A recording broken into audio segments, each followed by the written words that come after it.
All right, we are live for the NASCAR Fantasy Podcast, Talladega edition, and it's a pre-race edition. I'm excited. I am excited for this weekend. For those of you that don't know, I will be attending at Talladega Superspeedway this weekend, actually shipping out tomorrow for my 10-hour drive on the way down there. We're stopping a couple hours north, going to get a couple rounds of golf and on the road trip as well, so shipping out a day before the Xfinity race, trying to help save time with that as well. I will be down there for the Xfinity Series race on Saturday and the Cup Series race on Sunday, so if any of you guys are going down, don't be afraid to say hi. I will gladly talk some NASCAR with you, or whatever you have to talk about, I guess, at the heat of the moment. But thanks for everybody tuning in. Trevor Grimes, welcome to the stream. Talladega predictions. This is one of the most, if not the most hardest racetrack to try and predict. We're going to do our best here today with the full race, race predictions, I guess. Who do I think is going to run well and compete for the win? Possible sleeper picks that you could have for your fantasy team as well. Again, we're talking all things fantasy. Drivers who to not put in your fantasy lineups going into the week, and just overall expectations of particular drivers on how they have performed up to this point this season. So, again, thanks for everybody tuning in here in this one. I guess we're going to start things off. First and foremost, I do not have a visual again this week. I actually did have the visual ready to go, and for whatever reason, let me try to take another screenshot of it. Maybe. Let me see here. Okay. So I just took a screenshot of it. You guys can't see what I'm doing right now. So for you guys wondering what the heck is going on. All right, don't want to back out of that completely.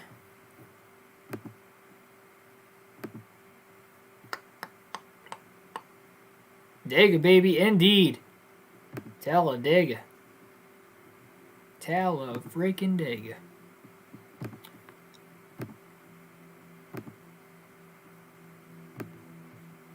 All right. Nope. That ain't it. Get out of here. No, I don't want you. That was last week's finishing results. Oh, man. I need to figure this out. Hang on. I got one other attempt at this. It's saving somewhere. I just don't know what file it is.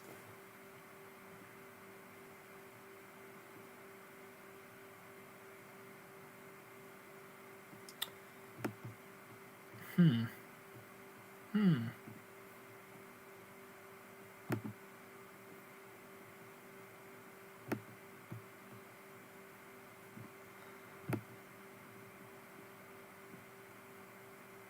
don't know what that is either. Give me 1 second, guys. Again, I was working on this for a little bit today. Nope, that's not it either. Well, shoot. Yeah, I don't have the visual to show you guys. Any of the visuals. AJ All Day Jones, welcome to the stream. This is going to be a good race. It definitely can be. All right, end of the predictions at every guys. I got winner and let's see. I got winner prediction, 3 sleepers, 3 don't haves. Yeah, we have. Oh, now I got to pull that list up offline. There we go. Okay, got that page open already, so that's good. Yeah, so we usually give out a couple must-haves, 2 to 3 must-haves, 2 to 3 sleepers, and 2 to 3 don't-haves for today's race. We usually start off with the don't-haves, so I guess that's a good place to start. We have 2 don't-haves for this week. They are both drivers of Joe Gibbs Racing in the Toyota camp, and first driver we're going to talk about is Martin Truex Jr. Martin Truex Jr., one of the hottest drivers on the NASCAR circuit right now. He's got 2 wins already this season, the only driver with multiple wins this season, but Talladega is probably his worst racetrack. He has never won on a super speedway at all in NASCAR. I mean, it's very shocking because he actually won 3 races at Talladega in the Busch Series back in the mid-2000s. So it's very strange that he hasn't been able to translate any sort of success that he had there into the Cup Series. Completely different animal of a race car, especially nowadays. Completely different package as well now versus what the Busch Series would have used 15 to 20 years ago. So obviously there's number one. I remember in an interview when I was at the racetrack last year when they were going through, I was there in the fall.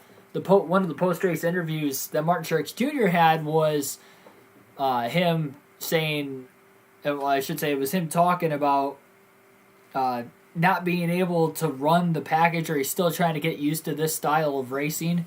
And I was like, instantly what popped in my head was, how are you trying to get used to this style of racing when you've been in the Cup Series longer than almost anybody else that's in the Cup Series right now? Not quite as long as like a guy like Harvick or Kurt Busch. So it's like, why does that happen? So I just mentioned that he has never won on a super speedway before. Obviously, that means 4 times a year. He was a rookie in 2006. It's been a lot of races for Martin Truex Jr., and he has not won on a super speedway, especially when you consider the fact that equipment doesn't really factor into that at all, whether he was at DEI especially. That could have been a great couple years for him to win. We know how good DEI was on the super speedways back in the day. He didn't get a win with Michael Waltrip Racing, Joe Gibbs Racing, Furniture Row. Doesn't matter. Martin Truex Jr. has not won on a super speedway. Martin Truex Jr. has not finished better than 20th in the last 9 Talladega races. So that means since he's been in the number 19 car, he has not finished better than 20th. His last top 10 at Talladega was 11 races ago when he finished 10th, fall 2015. So it has been a very long time that was reading some of the next guy, was 7th in 2015 in the fall race. So it's been 11 races since Martin Truex Jr.'s last top 10 at Talladega, and in the last 9 Talladega races, he has not finished better than 20th. He actually did win a stage in the fall last year, but needless to say, I don't have a lot of faith in Martin Truex Jr. To particularly run well this year. And the sad part is he's only crashed out of 2 of those races that he has not finished better than 20th in the last 9.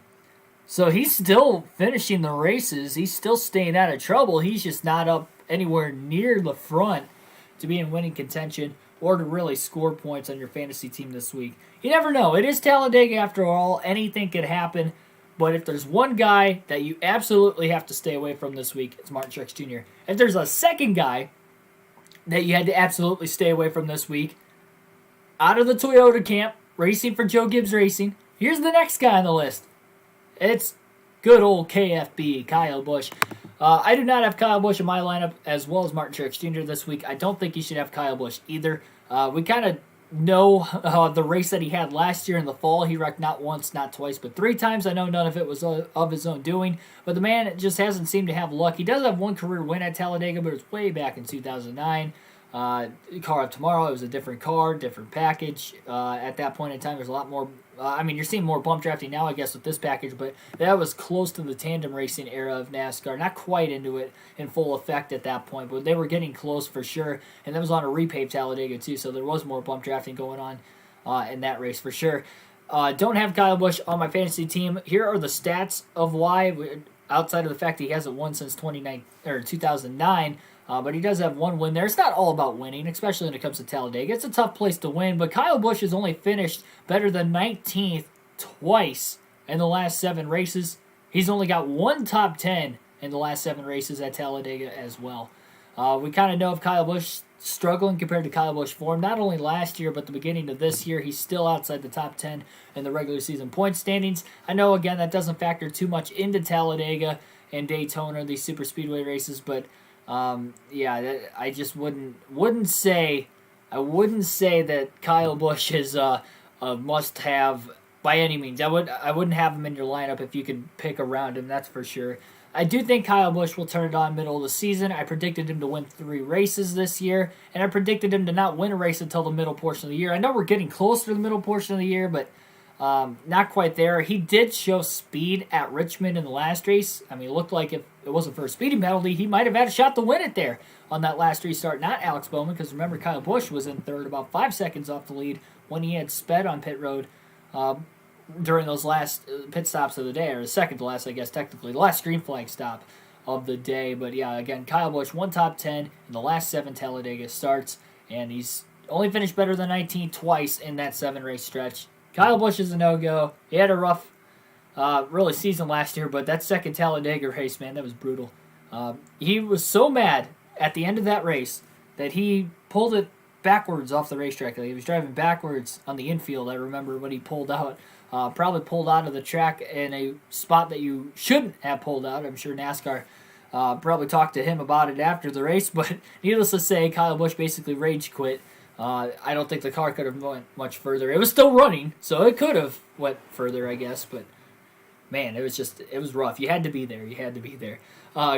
Cole Custer's a don't have for you, Trevor. So is Martin Truex Jr. Yeah, Truex definitely a must, a don't have, I should say, not a must have. Truex is a don't have. So is Kyle Busch for me. Looks like you don't have Cole Custer either. Yeah, Stewart-Haas Racing's definitely been struggling this year. I wouldn't consider Cole Custer as being a guy that you should put in your lineup this weekend. But as far as my don't haves, Kyle Busch, Martin Truex Jr., I expect both those guys to run or at least finish outside the top 10 at Talladega. By the way, at Richmond, we hit on most of my predictions, like nail on the head. Good, the bad, the sleeper picks, like everything was awesome. So hopefully we can have much of the same there again. Eric Almirola is going to be the first driver that we're going to talk of as a sleeper pick. And this could go either way. You could say Eric Almirola is a must-have, and I would agree with you. The reason why I have him as a sleeper is simply because Stewart-Haas Racing has struggled. This is probably his best racetrack. I don't know of any other racetracks that really come close to this, maybe even Daytona, but I was looking at his Daytona stats in recent years, and it doesn't match anywhere close to Talladega even. For one, Eric Almirola did have speed in the Daytona 500, the only other super speedway event/week this season. They had practice in the qualifying races. Remember, he won a qualifying race. He won one of the Daytona dual races, and he was, in my opinion, expected to have one of the top 3 cars and the top 3 chances to win the Daytona 500 earlier this season. Obviously, a lap 15 accident took him out of things very early. Nothing of his doing. Christopher Bell hit him, not square, going into turn 3 towards the end of the back straightaway. Turned Almirola across pretty much the entire field and took out almost half the field 15 laps into the race. Almirola, it was not his fault there, but that was kind of the start of the downhill slide he has had. He's still 27th in points. He is coming off his first top 10 of the season, but this is his best racetrack. And I do expect him to get a top 10 once again and maybe even compete for the win if he's still in it up to that point as well. Eric Almirola has 8 top 10s in the last 9 Talladega races. Not only has he got 8 top 10s in the last 9 Talladega races, that gives him by far the most over that stretch of period. He had 8 in a row up until last year in the fall race when he got taken out in the first big one at the end of stage 1. So, and he was battling for the lead when it happened nonetheless. So Eric Almirola, he is, I'd say, a must-have. I'd say Eric Almirola is a must-have. It's a sleeper pick considering he's 27th in points, not having a good run. Stewart-Haas is not doing great. But if there's anybody that can lead the charge for that team at Talladega, it is Eric Almirola. And his last career win came at Talladega just a couple of years ago, 2018, in the fall race as well. His only 2 wins came on super speedways in his career in the Cup Series. Monster Jam X10, welcome to the stream. I have Eric Jones as a sleeper pick. Gotcha, interesting. Yeah, Eric Almirola, I don't expect to start him too many times this year, especially with the rough start he's had so far this season. If you have him, which you probably do, you might as well play him this week at Talladega. Worst case scenario, he crashes out and he goes right back to that cold streak he was on before he went into Richmond and finished 6th there. And you can put him in your garage, hopefully, if it happens before the final stage. But I do expect Almirola to have a fast car because the Fords are typically fast when it comes to Talladega. I'm still playing that on the line there. And, again, this is his best racetrack. So Eric Almirola is a must-have. He will likely be in my lineup this week. I'm not 100% sure, but he will likely be in my lineup. To the actual sleeper picks, we do have 2 sleeper picks that we have on there. Again, Eric Almirola was a sleeper, but kind of a must-have, so I wanted to throw his name in there first. First guy on the list, we got Chris Buescher, driver of the number 17 for Roush Fenway Racing. Buescher's having a solid season. I believe he's still inside the playoff cut line, or maybe he's just on the outside looking in. Let me look at the current point standings again. It's been a few days. I believe he actually might be the first driver out with Bowman winning. I think Bowman kind of booted him out of the... Yeah, so that's exactly what happened. So Chris Buescher is the first driver out of the cutoff line right now. He is 10 points behind Kurt Busch. But needless to say, he is still having a good season. Was inside the top 16 in points up until Bowman won. And Bowman was below the cutoff line and knocked him out there for a short time being. So Chris Buescher, he's had a great season carrying the banner for Roush Fenway Racing this year. And it's great to see both him and Newman running pretty well. Chris Buescher actually won a stage at Talladega in the fall last year. He won stage 1. More than just that, he was up front for most of that race. He finished first in stage 1, as mentioned. He actually finished third in stage 2, so he scored a ton of stage points in that race as well. Also, Also, Chris Buescher in that race looked like he was going to get a top 5 finish. I think he crossed the line in 5th, got black flagged. Originally, they called Chase Elliott for the black flag for passing below the double yellow line. But I guess, virtue of replay, they deemed that Chris Buescher had forced him below the double yellow line, which it looked like he could have done. And NASCAR was consistent with that call, at least throughout the course of the day, that if you force a guy below the double yellow line, they were gonna black flag you for it. They did it multiple times throughout the course of the race. They did it in that instance there. We obviously saw it with the actual finish of the race regarding the race win as well, or at least towards the front of the field regarding, pretty much the race win. But that was an interesting one as well in that race. So it looked like he was going to finish 5th. He didn't. Coulda, woulda, shoulda. He ended up finishing outside the top 20, last on the lead lap. But regardless of that, he still ran up front all day. He had a chance to win there, like I mentioned in the closing laps. And he was in the top 3 at the end of both stages. He stayed out of trouble. Also for Chris Buescher, last season at Talladega, in the June race, the first race at Talladega, he led 12 laps in that race. He finished 6th. So Chris Buescher was very close to finishing 6th or better in both Dega races last year. He does have an 11th place finish back in 2018 as well, back in his JTG Doherty days. And Matt DiBenedetto is a sleeper pick. Yeah, Jones and DiBenedetto, not bad for sleeper picks there. I just usually try to find as many stats as I can in leading the discussion for the drivers that I picked. So I do have Chris Buescher as a sleeper pick for this weekend. Another sleeper pick, well, I kind of somewhat name-dropped him, Ryan Newman, his teammate. Ryan Newman, we know for him having absolutely terrible accidents when it comes to Daytona and Talladega. But when he's not flipping, he seems to be running really well. And heck, even when he does flip, it's because he's battling for position towards the front of the field, it seems like. That includes the Daytona 500, of course, in 2020. Not going to go through the wrecks in low light, this highlight. But Ryan Newman has 5 top 10s in the last 7 Talladega races, including 6th in the fall race last year. That was his only other top 10 outside of that Daytona 500, which again, the 500 on a super speedway last season. So again, the Ford's typically fast at Talladega. Ryan Newman's got a lot of recent success, and he does have pretty good success, sporadically throughout his career at Talladega, but more consistent here in the later years of his career. Again, a lot of it in the last couple of years moving to the Ford camp, I think, has helped him out a ton, even if it is Roush Fenway. We've always known Roush to run well in the super speedways. If there's one thing that hasn't changed at Roush, it's that they know how to run the super speedway races.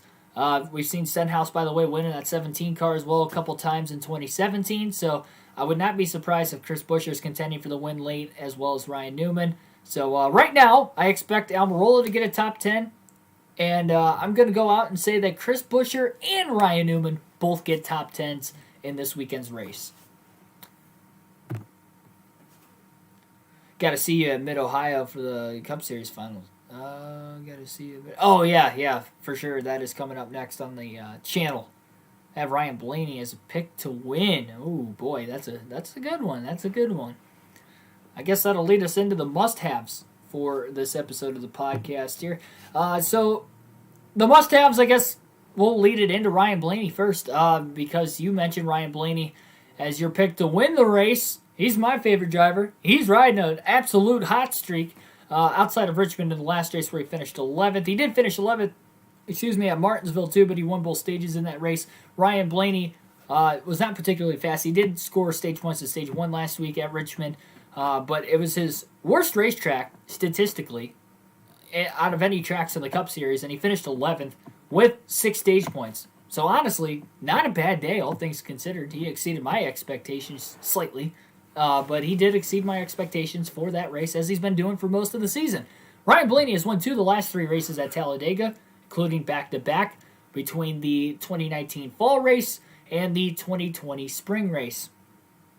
He has also finished in the top 6 on 4 of the last 6 super speedways, so that would include Daytona. That includes a second-place finish in the Daytona 500 last year, 2020, I guess, technically. And then, obviously, his 2 wins at Talladega. He also has a 4th-place finish at Talladega in that stretch of races. So, pretty good results for Ryan Blaney on the super speedways.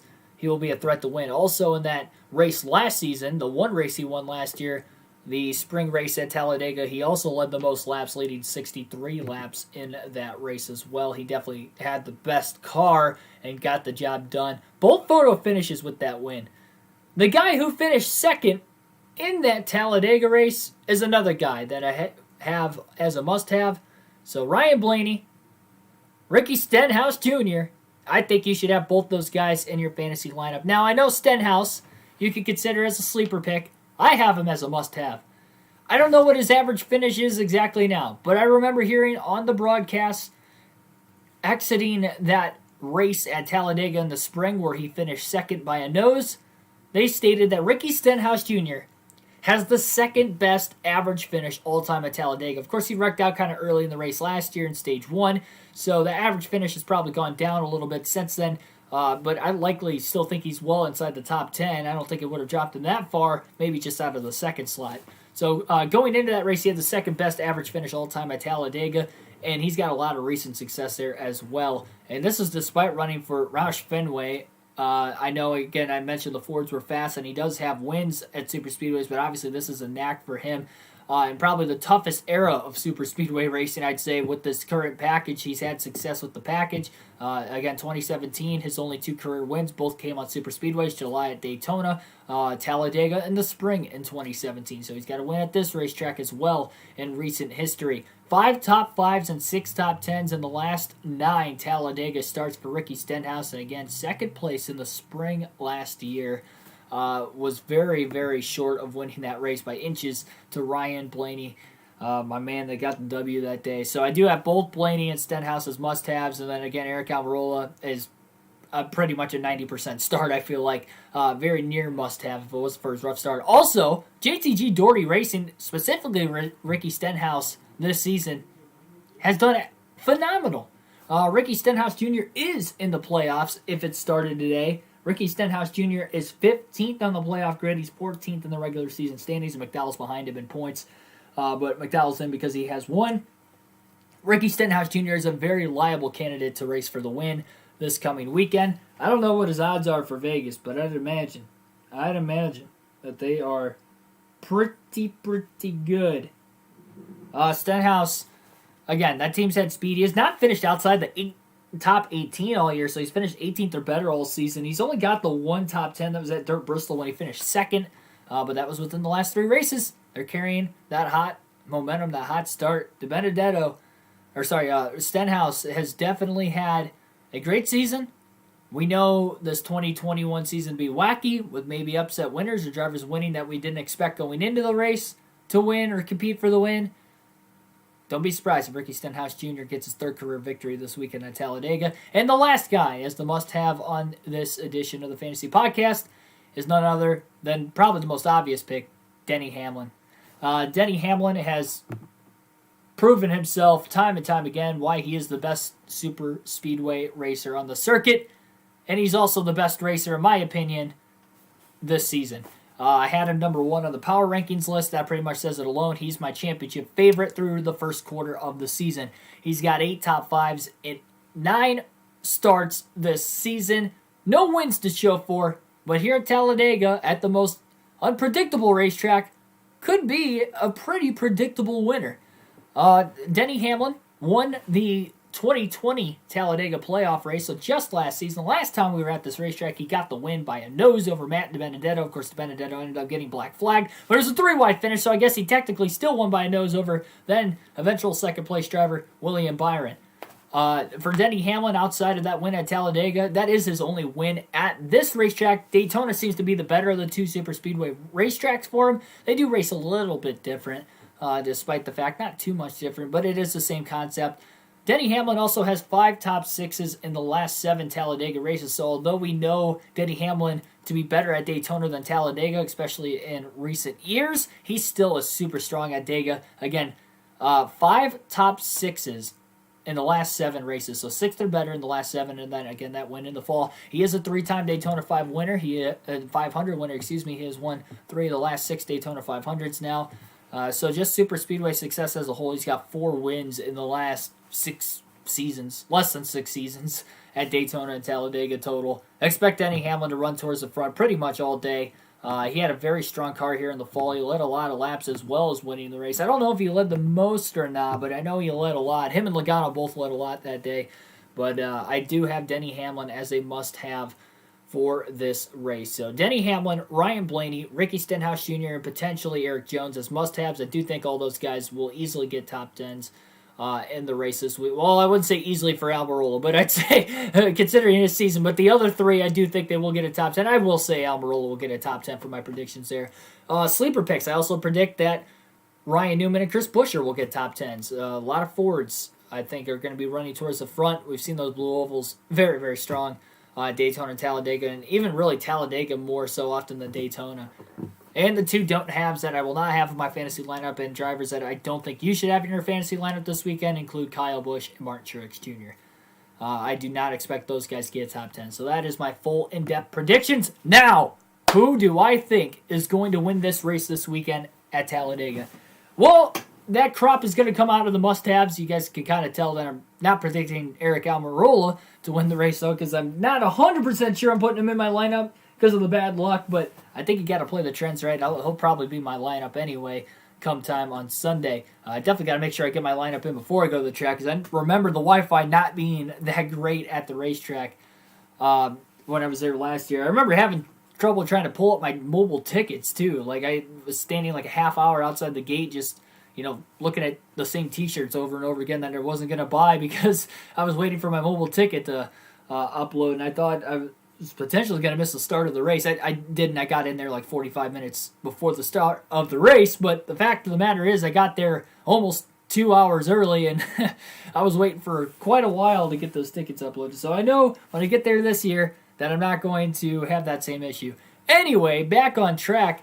My prediction to win this weekend is a driver that his odds are pretty good. I will check Vegas here real quick just to see what his odds are. Obviously, when it comes to Daytona and Talladega, you could usually get pretty good odds for most drivers. I'm sure Denny Hamlin is probably going to be the Vegas favorite.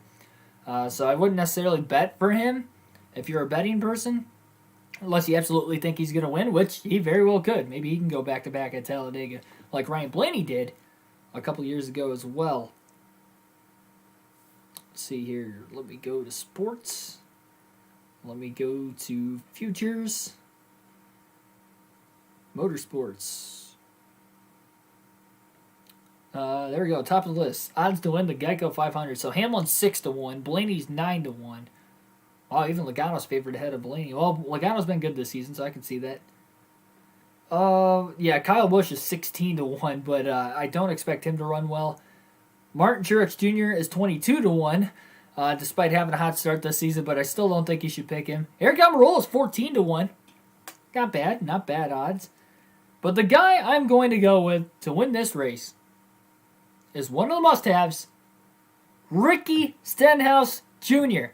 I have not predicted a winner correct week-by-week predictions, at least so far this season. I have predicted one of my preseason predictions. I predicted Truex to win Richmond before the season started. But outside of that race, I have been striking out, at least with the week-by-week predictions. I had 9 right last year, and I'm 0 for 9 so far this year. So unless we get, of the third remaining races left on the schedule this season, unless we get, not over half of them, well, about a third of them right the rest of the season, I'm not even going to match what I had last year. So I'm going to go way out on the limb with this one. Well, it's not way out on the limb. He's got good success. Ricky Stenhouse Jr. has 16-1 odds for Talladega this week. So when I put $30 on him this weekend, if he goes to victory lane, which I think he will, That's going to net me $480. You can bet. You can bet I am putting my money on Ricky Stenhouse Jr. this weekend. I'm not saying put money on him necessarily. I don't provoke gambling, but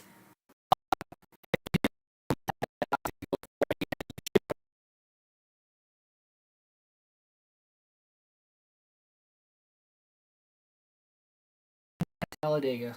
Comment down below whether you're watching this live or not. Your predictions to win at Talladega this weekend. Who do you think will win? Maybe who's in your lineup for fantasy. You can join our fantasy league on the NASCAR mobile app or website. Go to fantasy. If you haven't signed up yet, you can sign up using your email. Search KRC League. Why do you want to join? The season's already started. You're probably thinking, I'm not gonna win, your league this year. What's in it for me? Well, for one, it gives you practice. And why is that practice sufficient? Why is that practice going to really matter?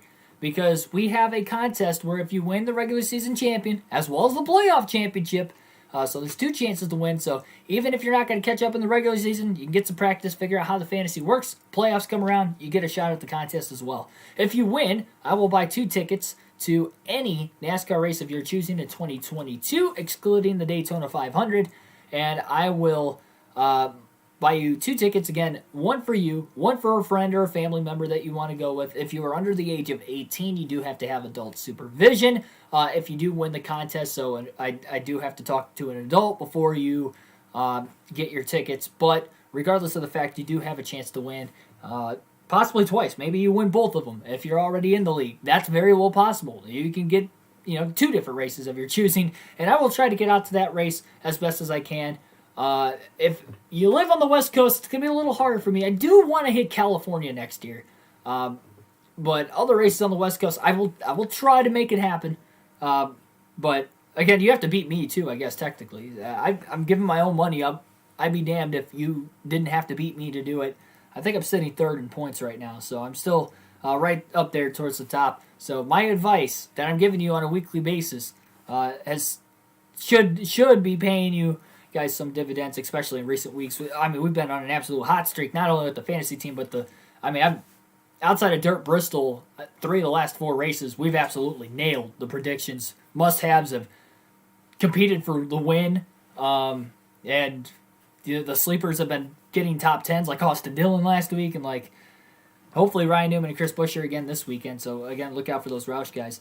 Like, share, and subscribe for more daily NASCAR content. We do full race live streams with realistic broadcasts every day on the channel. I will be at Talladega Live this weekend, so if you see me, you can point me out. I will have my Ryan Blaney gear on. The beard will be trimmed down a little bit when I go there this weekend. The hair will also be trimmed down a little bit. So I might not look quite as similar, but if you see a tall guy with Ryan Blaney stuff, don't be afraid. You can approach him. It will likely be me.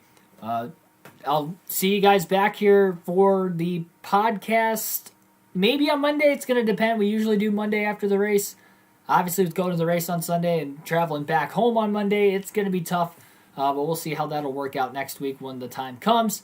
So be on the lookout for that. We still have a full race live stream yet tonight, and we do have an online lobby as well. So I will see you guys in a little bit. Catch you next time.